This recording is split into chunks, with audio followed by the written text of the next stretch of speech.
কালকে কাজটা কিন্তু কমপ্লিট করতেই হবে।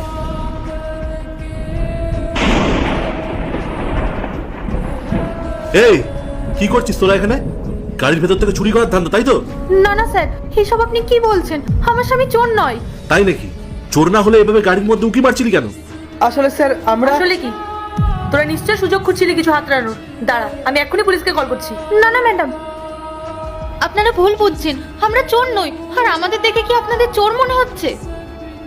হ্যাঁ মনে হচ্ছে। তোদের মতো লোকেরা তো সুযোগ পেলে এইসব কাজই করে। দেখুন স্যার, আমরা গরিব হতে পারি কিন্তু আমরা চোর নই। পূজা একটু শান্ত হও। স্যার ম্যাডাম আপনারা একটু বোঝার চেষ্টা করুন, আমরা কিচ্ছু চুরি করিনি। আসলে ব্যাপারটা হচ্ছে অন্য।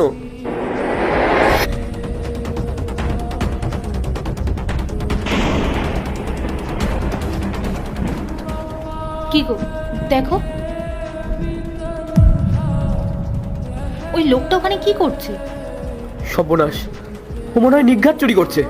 এই চলো তো গিয়ে দেখি। এই এই কি করছো তুমি? চুরি করছো কেন?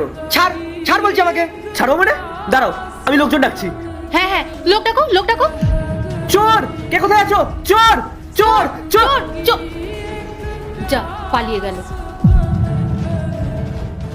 দেখো পূজা, ব্যাগটার মধ্যে কতগুলো টাকা। তার মানে ওই লোকটা নিঘাত চোর ছিল। গাড়ির লকটা ভেঙে টাকাগুলো নিয়ে পালাচ্ছিল। ঠিক বলেছো, কিন্তু এখন আমরা কি করব তাহলে? এই টাকাটা আমরা নেব না। এই ব্যাগটা আমরা গাড়ির মধ্যেই রেখে দিই। যতক্ষণ না এই গাড়ির মালিক আসছে আমরা এই গাড়িটা পাহারা দেবো। হ্যাঁ।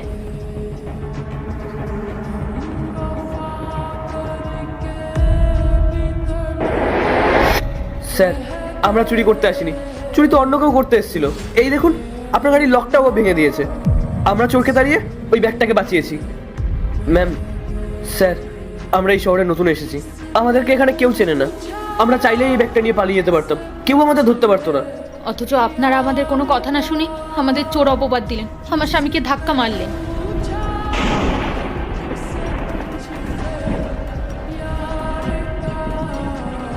এই নিন ম্যাডাম আপনার ব্যাগ। আমরা গরিব মানুষ ম্যাডাম, আমরা দুমুঠো ভাতের জন্য এই শহরে পরিশ্রম করতে এসেছি ম্যাডাম, চুরি করার জন্য আসিনি। আমাদের বাবা মা আমাদেরকে শিখিয়েছে যে অন্যায় করে পাওয়া টাকায় বড় জোর 2-5 দিন চলা যায়, কিন্তু ওই ওপরওয়ালার কাছে জবাব দেওয়া যায় না। স্যার আমাদেরকে দেখে হয়তো আপনাদের চোর বলে মনে হতে পারে, কিন্তু আমাদের মানসিকতা অত নিচু নয়। আমরা আসছি, নমস্কার। দাঁড়ান, আপনারা আমায় ক্ষমা করে দেবেন। আমি না জেনেই আপনাদের সাথে খারাপ ব্যবহার করে ফেলেছি। সত্যি আমার এরকমটা করা উচিত। এরপরে কি হয় সেটা দেখার আগে মায়ের কাছে 10 টাকা চাইলে 20 টাকা দেয়, 1 রুটি চাইলে 2টা রুটি দেয়। সেই মাকে যদি ভালোবেসে থাকো তাহলে ভিডিওটিতে লাইক করে চ্যানেলটি সাবস্ক্রাইব করো আর কমেন্টে আই লাভ ইউ মা।